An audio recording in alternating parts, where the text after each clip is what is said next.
The times have changed, so has the delivery of news. We believe local news needs to be easily accessible. Hey, Owensboro, get with the times. Subscribe today at owensborotimes.com.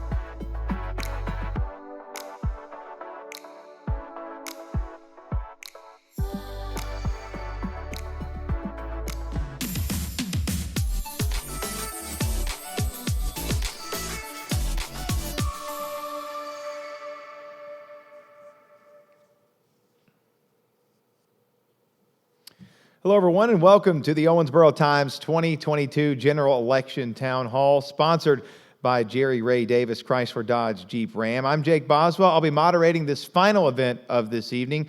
For this session, we'll be joined by the 7 candidates for Owensboro City Commission. Candidates are each going to have 60 seconds to answer the questions we give them, plus 60 seconds to deliver a closing statement at the end of this session. Let's introduce you to our candidates first of all, and then we'll get right into it. We start with Larry Maglinger, Bob Glenn, Robert Morris, Jeff Sanford, Pamela L. Smith-Wright, Mark Castlen, and Deborah Fillman. So let's go ahead and get started, and our first question goes to you after a random draw to select who is sitting where. Mr. Maglinger, based on your conversations with constituents since you declared for election and over the last several months, what do you think the public's top priorities are? And how are you going to address them? Well, I think the top priorities is going to be keeping the city safe, and we want to take care of our infrastructure. And of course, the commission sets policies, and I think that we just need to continue moving the city forward. And I think that's the top priorities for everyone. Mr. Glenn? I think our first and most important priority is certainly economic development. We need to continue trying to attract new industry here, growing the industry we have, like U.S. Bank, Toyota, Tetsu. We have a big win with Bell Bank moving in, and also, of course, the headquarters of Big Rivers Electric. The second is safety. We've all been, I think, chastised that our community may not be as safe as we thought it was, and we need to address that. And I think with OPD's work and some work in the neighborhoods with neighborhood alliances and groups like Breaking the Cycle and Western Academy, we're making progress. And then the third and most important element, I think, is we need to always look forward, because each and every day other cities are looking to eat our lunch in an economic sense. We have to wake up knowing how we're going to compete more successfully against Bowling Green and Madisonville and every other ville in between. And if we keep that focus, then we're going to continue to be that shining city on a river that Owensboro always has been and always deserves to be. Mr. Morris?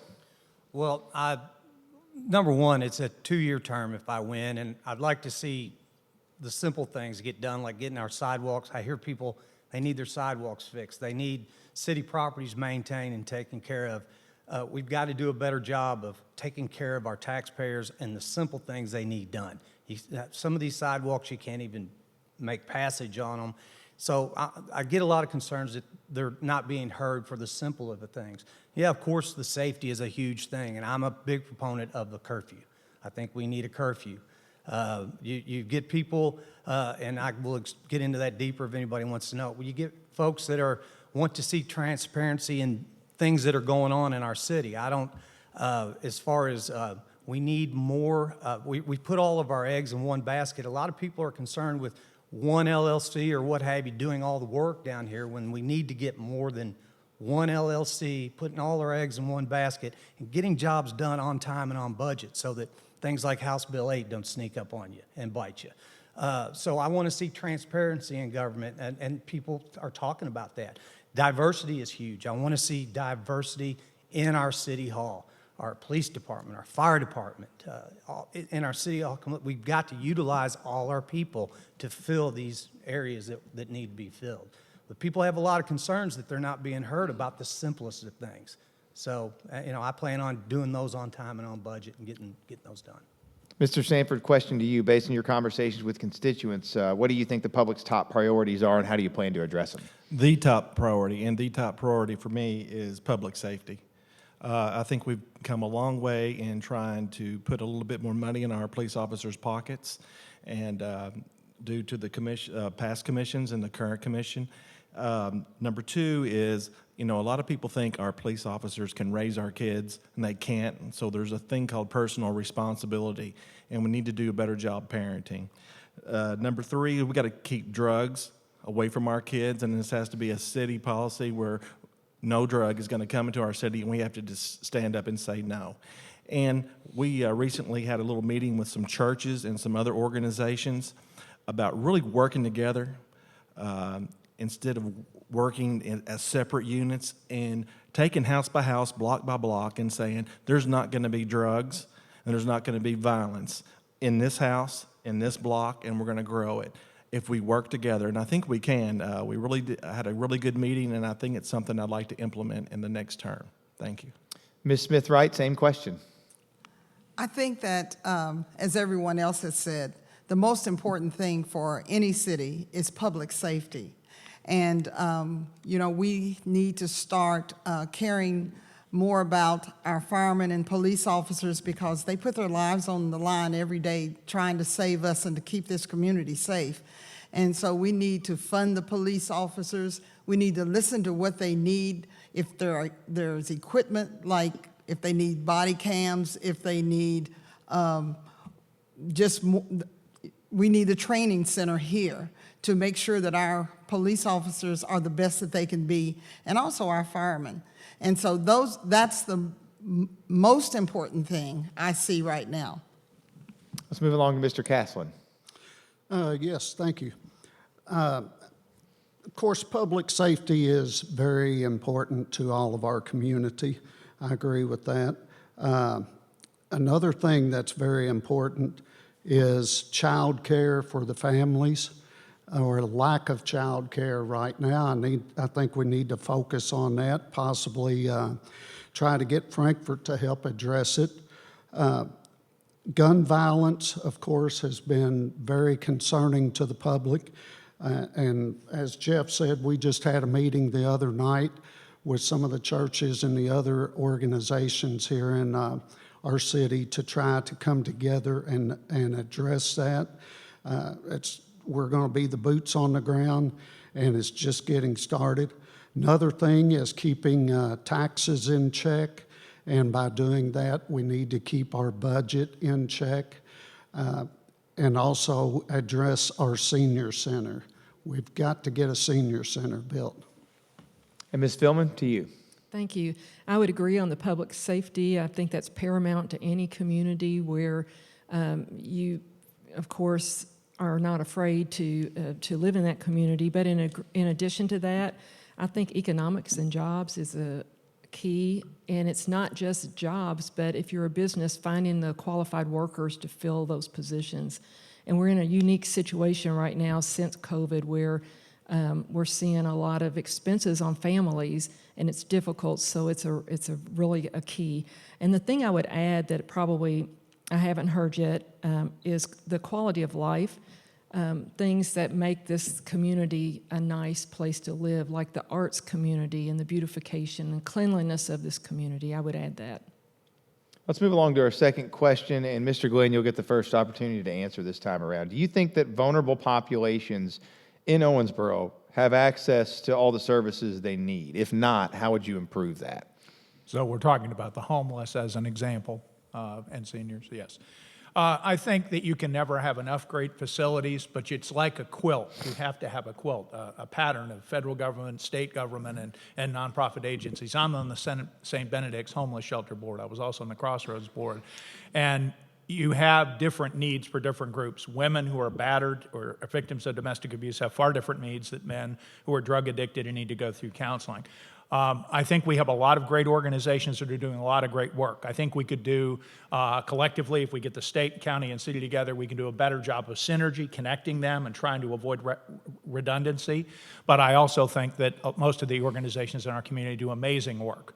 The biggest issue that we have is funding, and we, as a commission, funded many nonprofits through the ARPA funds this year. We did a great deal to help move that process forward. We can never have enough compassion, but it is also important to have synergy and have these groups come together to maximize the power and impact they have on the community to address those issues. Mr. Morris, same question. Yes, I think Owensboro with St. Benedict's Homeless Shelter, my sister's keeper, Friends for Sinners, There's a lot of organizations out there, and I will be totally for helping and funding them in any way we can, like with the $8 million dividend that OMU gets. I mean, that's a good way to do that. I like the way our churches reach out and give people opportunities at their CLCs to meet with. A lot of times there's no place for a husband and wife that are having problems with a child to meet, and our church, where I go to church, First Baptist Church, allows you to meet there. We have to, focus on the mental illness and things like that, but I think for the most part, there's a guy out there that I helped a ladies' rescue shelter at the church, and he fell off the roof when he was roofing it when we were doing that. So, I'm all for helping people like that, and it's in my DNA to care and make sure that those folks are taken care of mentally, spiritually, and physically. Yes. Mr. Sanford, same question. Could you repeat the question real quick? Will do. Do you think that the vulnerable populations of Owensboro have access to all the services they need? If not, how would you improve that? I think we have wonderful services here. I think that's why we see so many people here seeking our services. And the thing is, I think maybe Bob mentioned this, if we would there's one thing we could get better at, and that's working together, collaborating together, so not everybody is overlapping the same thing. And there was something at this meeting the other night that they were talking about. It's a hub where everybody takes care of certain things, so we're not overlapping things, and we can reach more people. I think we can always look to be better, and I think we can get better, and that's one thing we need to look at is we are really good, but you always have to strive to be better, and I think we can be better, and I think we will be better, because I think there's some people involved with this little meeting that was at the other end who are pretty strong people who really want to make a difference. So I really think we do have really good services. Ms. Smith-Wright, same question. Yes. I think that Owensboro does a great job in taking care of those folks who are homeless or who need help. I do know that we do such a good job that people are being bused here and dropped off here because of the services that we provide. Every person who is homeless does not necessarily want help. There are people who don't want to go to a shelter. They don't want to follow any rules or regulations, because when you go to a shelter, you have a time to be in and you have a time to be out. And so we have to, pat ourselves on the back a little bit because of the quality of the services that we have. But just know that every single person who you see out on the street, they're not there because they have to be. Some of them choose to be. Mr. Castlen? Yes, thank you. Kind of like Pam said, some of these people that you see out on the streets are actually bussed in from out of state.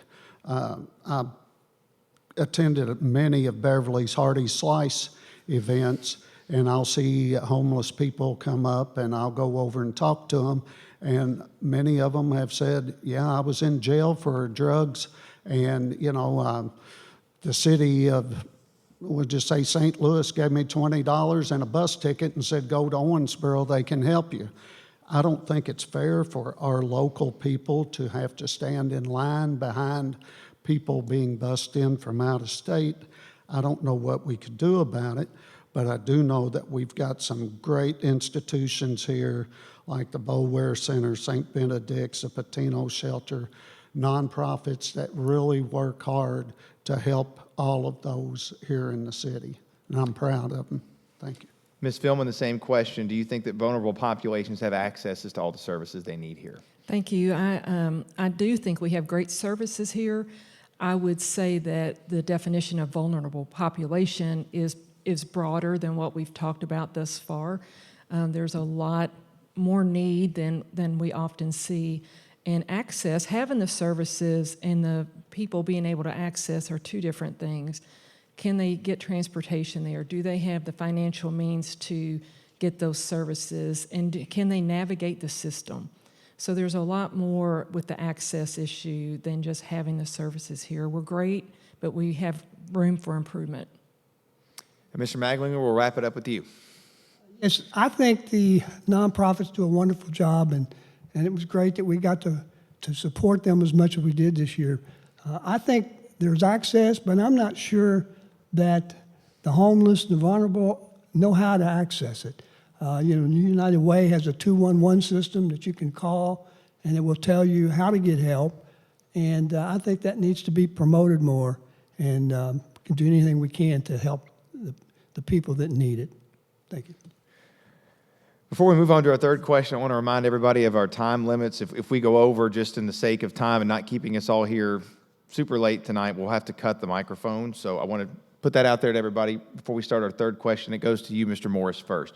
Do you support some of the current major projects the city has committed funding to, such as the sports complex, a boat dock?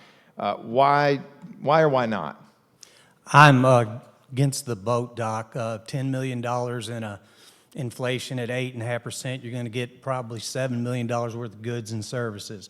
Especially, I don't know what kind, especially when our sidewalks, our city properties, our streets, things like that need to be addressed.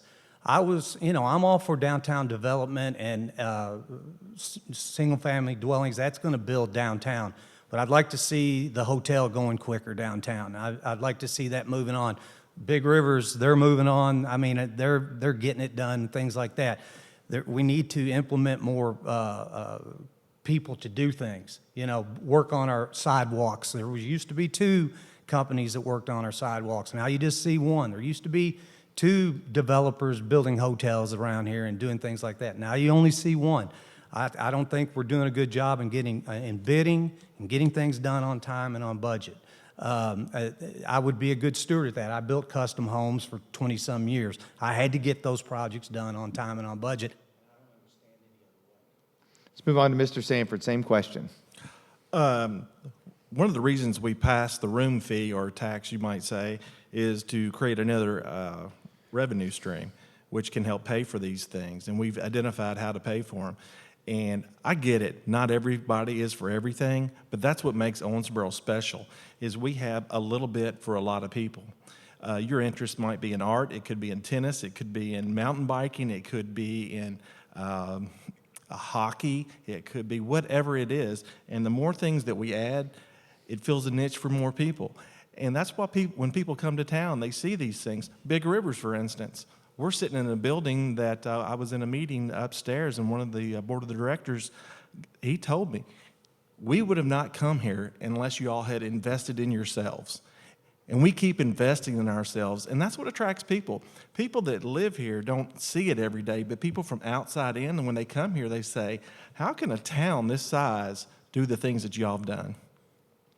Ms. Smith-Wright, same question. Do you support the current major projects the city has committed funding to? Okay.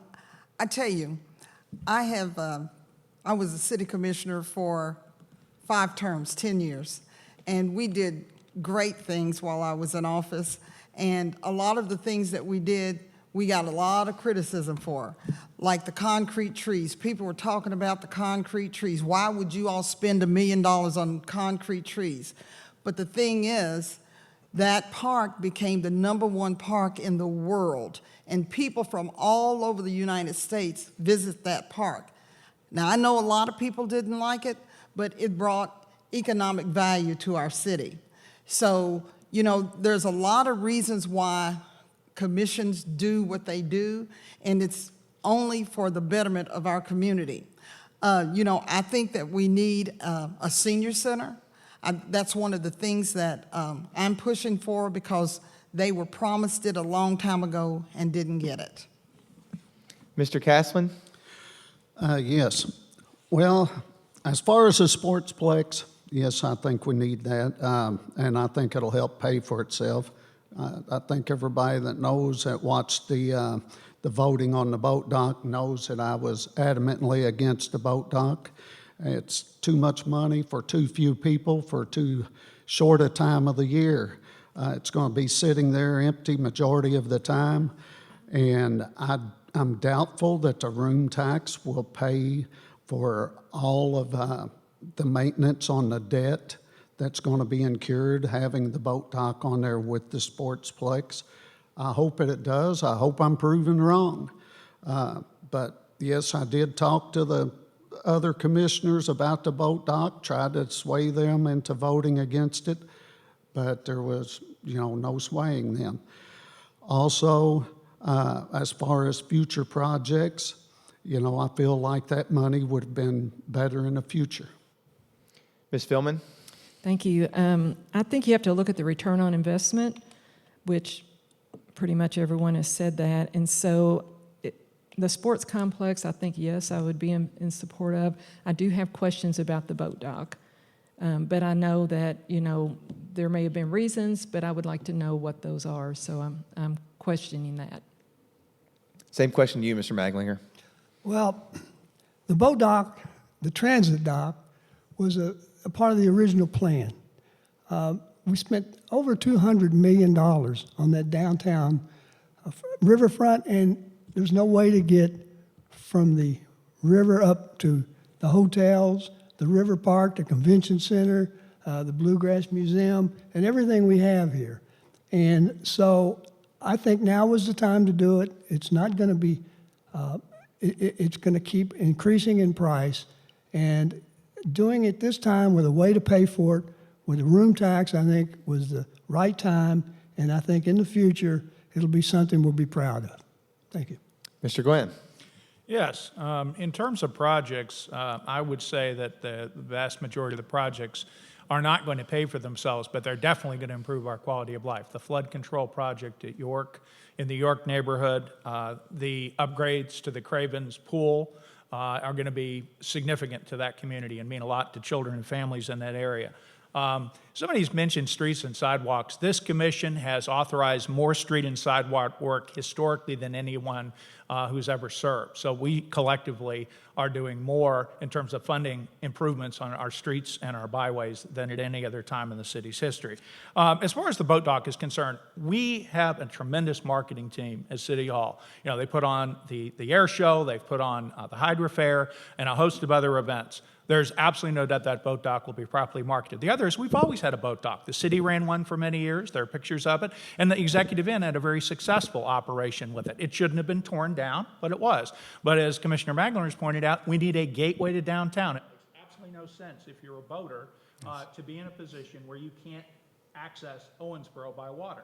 I would also say that Sportsplex, both of those projects have to be funded through the tax. That's your time, Mr. Glenn. Let's move on to our next question. We'll start with you this time, Mr. Sanford. What are the biggest barriers for local entrepreneurs to both open a small business and to thrive? How would you address those issues? Oh, boy, that's a tough one, Jake. In Owensboro, I do hear some things about planning and zoning, but I have found, as being an entrepreneur myself, if you go to them up front and ask for help instead of just, sometimes people think they just do things sometimes, and it gets them in trouble. I think that could be one barrier, but I think just going and asking for help, and I think people are quite helpful. As far as barriers here in Owensboro, I tell you what, we've got a pretty strong Chamber of Commerce, EDC. I think this is a great city, actually, to start a business. I've done it a couple times myself, and my wife is in business for herself. So it's just about working hard, showing up every day, and you can be successful. This town supports, I think it supports its small businesses. So I don't see too many barriers. Ms. Smith-Wright?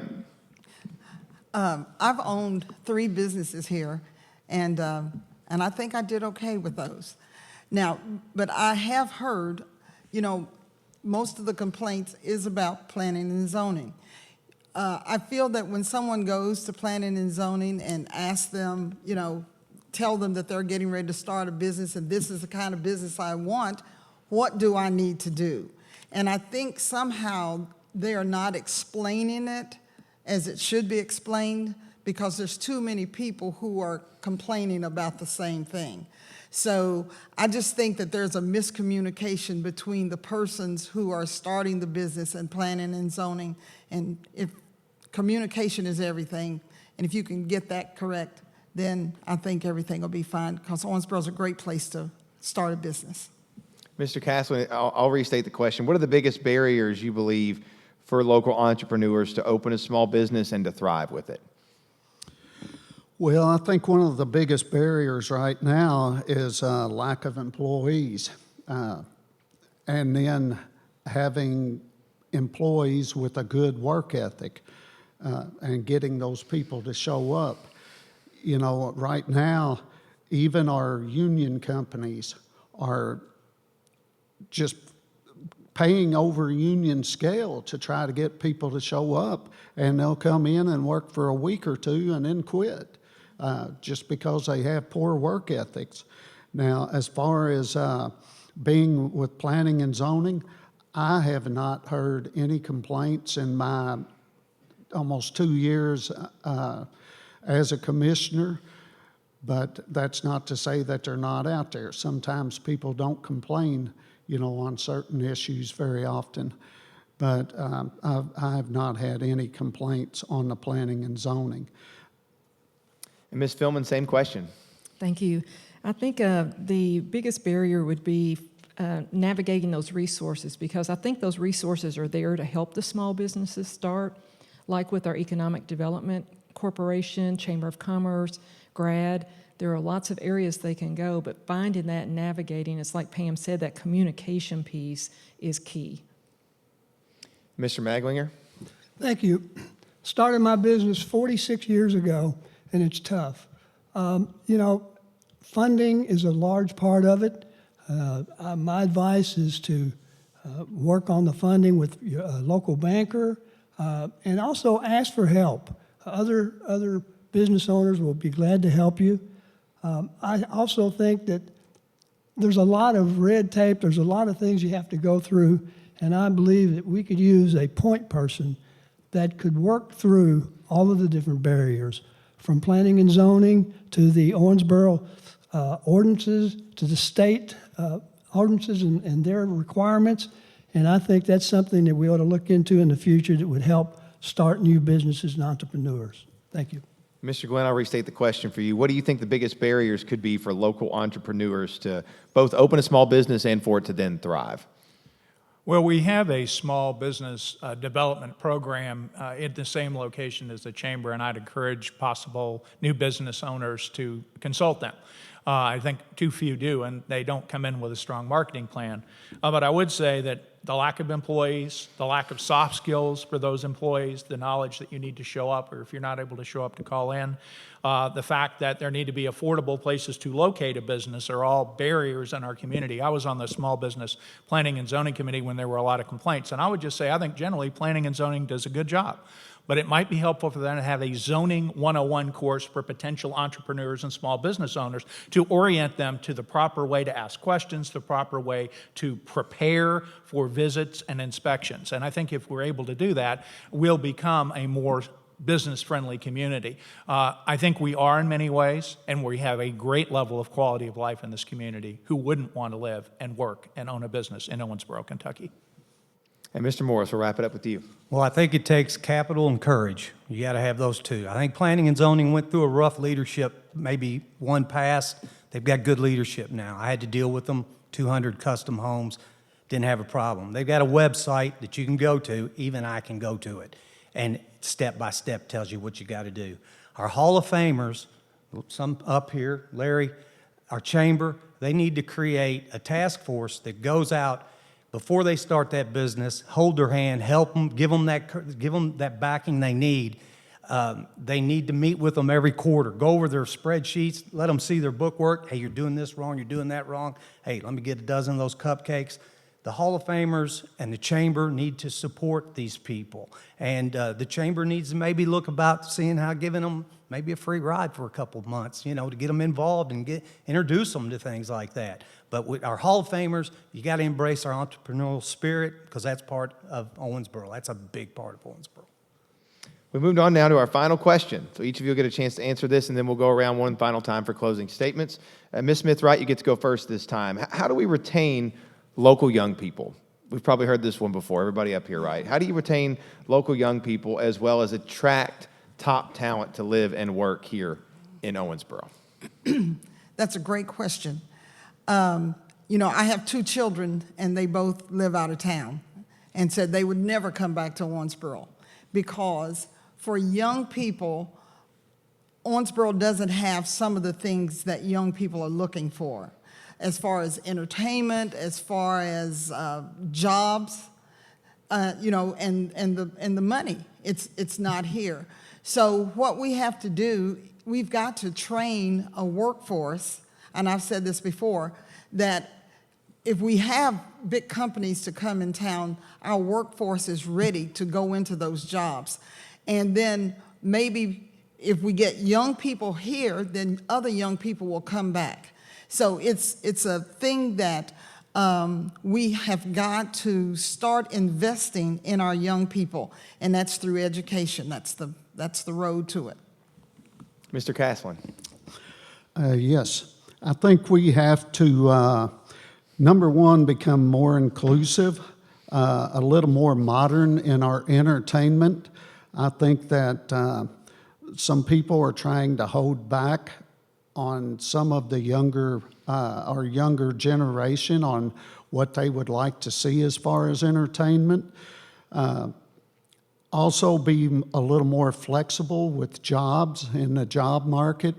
You know, sometimes the younger generation that have children, you know, they may need to start an hour later.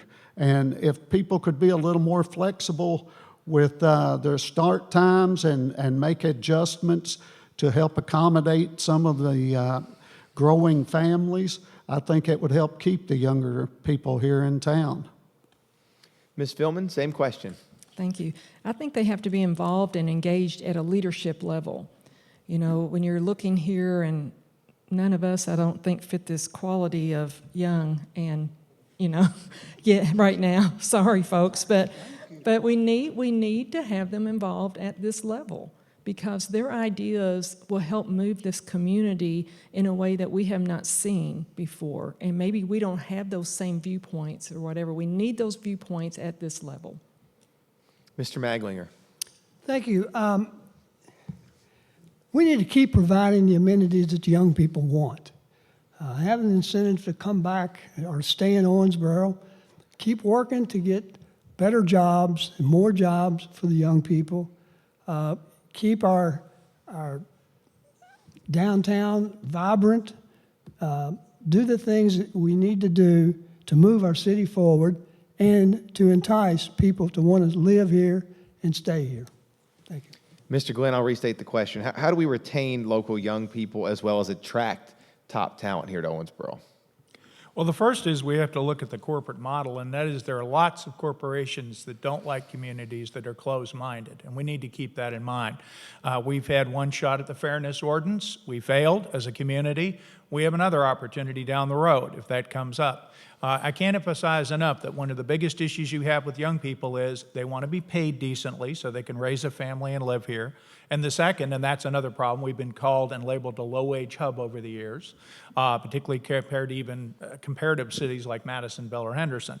The other is we need the amenities to improve and maintain our quality of life. And in that area, I think we're doing a great job. We have a lot of new events. We've got Friday After 5. We've got a variety of festivals. We have added elements. We've upgraded all our parks. We have a dog park.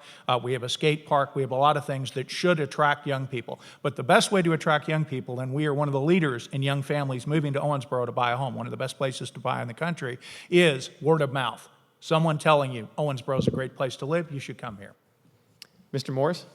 Well, I'll have to agree as far as, I mean, I look at you guys, Owensboro Times. You guys are young guys. You're here. You're you know, it's not as bad as I think it is. I've got 30-year-old, 28-year-old, and they've both got jobs here, got their education at Western, and they've got jobs here. So to retain them and keep them, I think we do a good job at that. I mean, we've got to grow out. I mean, we're too small if we want to think we're going to get it. Somehow or another, we got to grow. This city's got to grow. The boundaries of it have to grow. I agree with the fairness ordinance. I think it would be a huge economical growth for our city and would help retain a diverse group of young people. I was hoping you'd ask more about the fairness ordinance because I've practiced on it all day. But anyway, I think that we're doing a good job at retaining and keeping and mentoring to our younger generation. Mr. Sanford, you can wrap us up. Yes, Jake. I think our quality of life is really good. We've done some tremendous things, and there's a lot to do here. I'm in real estate. Look, I work with people that move here all the time, and there's a lot of young people moving back from the big cities here. Why? You know, we talked about safety earlier. We can do a lot better, and we're going to, but they're moving here for those reasons. They don't want to stay in traffic and sit in traffic all day to get to their job and back and forth. And they want to raise their families with good schools. We have great schools here in Owensboro. Do we need to keep pushing for opportunity? Absolutely. Across the street, Big Rivers, there's a prime example. We did a lot of things. They're here. We can do better. We have to keep vision of what we can do out here. We have to have a big vision, and we have to keep pushing. If you stop, everything stops. We have to keep growing, keep pushing, keep going, and I intend to do that. Well, that wraps up all the questions we had for you guys. We're going to give you each 60 seconds now for your closing remarks before we wrap everything up this evening. And Mr. Castlen, you get to give your remarks first. Okay, thank you. First, I want to thank the Owensboro Times for inviting us here, and Jerry Ray Davis for sponsoring us, and Jake for keeping us in line up here. I also want to thank the city of Owensboro, the people, for voting me into office almost 2 years ago. I appreciate the opportunity to have served you. I hope you feel I've done a good job. I've reached out to the community like I said I would. I've tried to represent all people regardless of race, religion, sexuality, or whatever. I mean, I've been the boots on the ground the whole time that I've been in office. I've covered so many different areas and learned so much, and I've enjoyed working with the other commissioners. And I hope that you'll vote for me on November 8th. Thank you. Ms. Fillman, your closing statement. Thank you. Thank you for having us tonight. I am very excited and optimistic about the future of Owensboro, and I'm even more excited to be able to serve the community should I be voted in. I feel like I have the leadership experience through my work, through my professional associations, and through my 30-something years of service to nonprofits in this community. I've learned a lot and been in a lot of leadership roles, so I'm very ready to serve. My key priorities are a safe community where everyone feels valued, a healthy community that includes access to education and transportation and housing, affordable housing, and a progressive community where we involve the youth of this community, where we attract new businesses, and where we have quality of life things available for people that they're proud of this community and want to live here. So thank you. I'm number 7 on the ballot, November 8th. Mr. Maglinger. Thank you. I want to thank Owensboro Times and the Bluegrass Museum for hosting the event. I'm running for re-election as your city commissioner, and I want to continue the progress I've been involved in the last 4 years. I will continue supporting our police, firefighters, first responders, and all of our city agencies that provide the services that makes Owensboro a great place to live. In the past 12 months, businesses have committed over $75 million to Owensboro and will produce 250 new jobs. We have put over $2.4 million in our general fund without raising taxes. I have the experience, the ability, and to guide our city, to move it forward, and I was honored to be your commissioner. And so I'm number 6 on the ballot. And I'm asked for your vote November the 8th. Thank you very much. Mr. Glenn. I just want to thank the Times and the Bluegrass Museum for hosting us tonight. It's an honor and a privilege to be an Owensboro City Commissioner, and I have truly enjoyed working with my colleagues. I'm seeking another term because I'm future-oriented. We have a lot of problems we need to address, including what are we going to do with the sports center over the next decade? What's the future of that structure? It's an important historic building. What are we going to do to retain and keep youth in our community? What are we going to do to continue to grow our economy? What do we need to do to use the airport to more full maximization? And I am proud to have supported our community. I believe I'm a good listener, I'm a hard worker, and I love our community. And I think Owensboro is the single best place to live in this Commonwealth of Kentucky.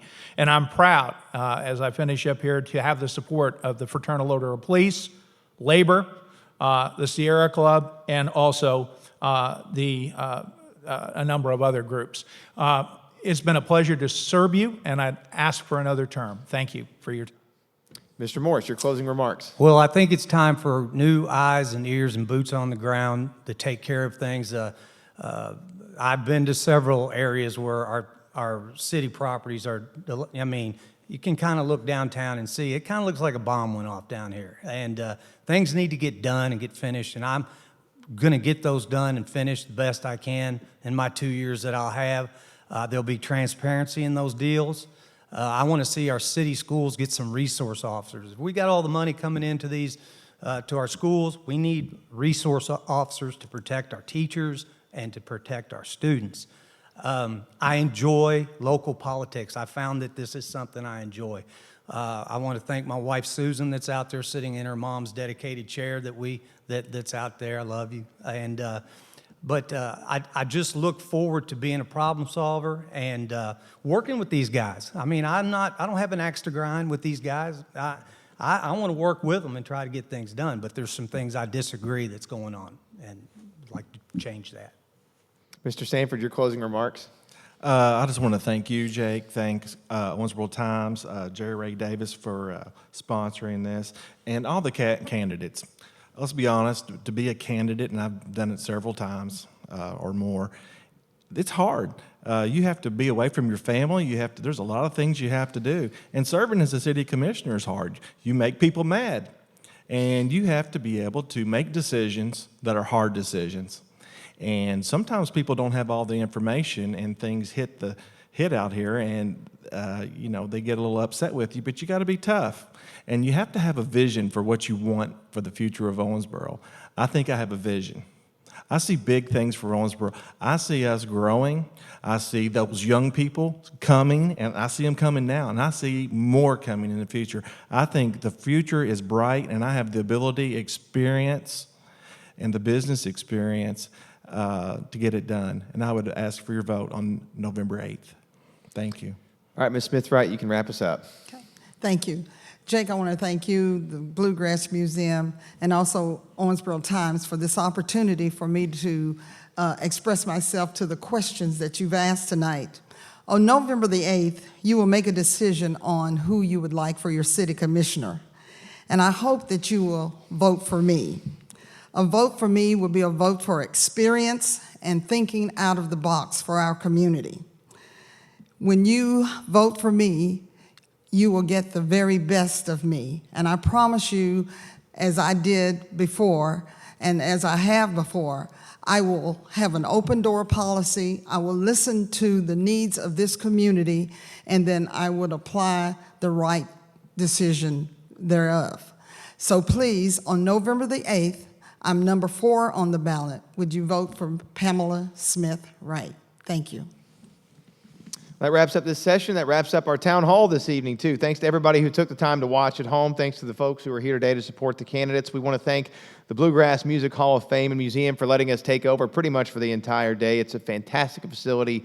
We feel lucky to be here. We also want to thank one more time our sponsor, Jerry Ray Davis, Chrysler Dodge Jeep Ram. We also want to leave you with the final message. You heard the candidates say it. November 8th is Election Day. No matter which race that brings you out or which candidate you choose to vote for, make sure to go out and vote. Ladies and gentlemen, we end the evening with our candidates for Owensboro City Commission.